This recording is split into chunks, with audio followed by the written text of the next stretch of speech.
मैं बताता हूं, ये देश धर्मनिरपेक्षता की जो बात कह रहे हैं उसको समझ लीजिए। धर्मनिरपेक्षता का मतलब है सर्वधर्म समभाव, और जिनको सर्वधर्म धर्म समभाव की समझ है वो जरा जाकर देखें कि इस देश में जो इसकी मूल संस्कृति है, और मुझे ये कहने में कोई आपत्ति नहीं, हिंदू संस्कृति है, वही सर्वधर्म समभाव की है।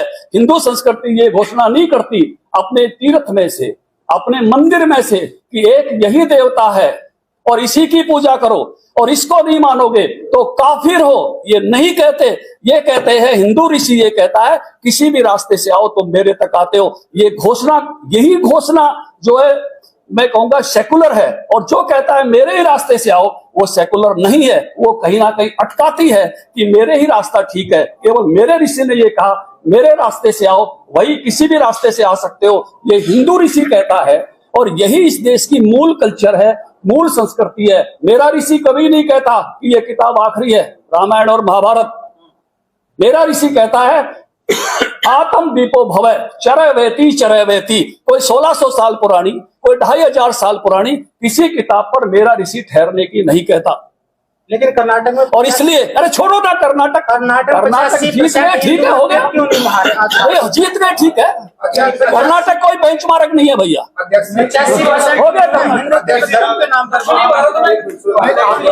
आपका ये कहना है कि नहीं, हमारा हिंदू जो है भैया देश की मूल संस्कृति वही है। नहीं भैया, हमारी कल्चर है, हम इस कल्चरल नेशनलिज्म पर बीजेपी की घोषणा है।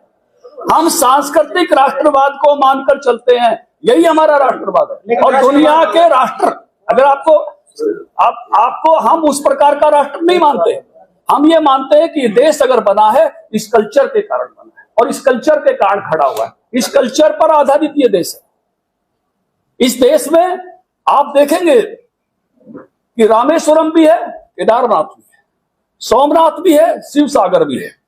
इस देश में 51 शक्तिपीठ है, इस देश में 12 ज्योतिर्लिंग है। ये देश की पूरी कल्चर, भाषाएं अलग अलग होगी, इस देश की कल्चर एक है। इस देश में भाषाएं अलग अलग होगी, साहित्य एक है।